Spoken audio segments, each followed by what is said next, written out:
வளையல அரைச்சு தொண்டையில தான் நினைச்சு மாமன் கிட்ட பேச போற மணிக்கணக்க தூண்டாமணி விளக்கு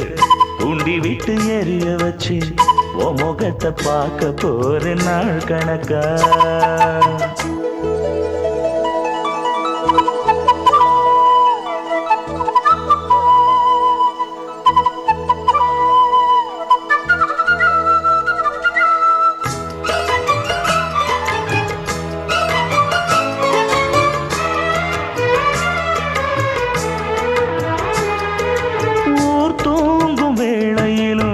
தூங்க போனதில்லை ஒன்னாலதான் கண்ணே ஒன்னாலதான்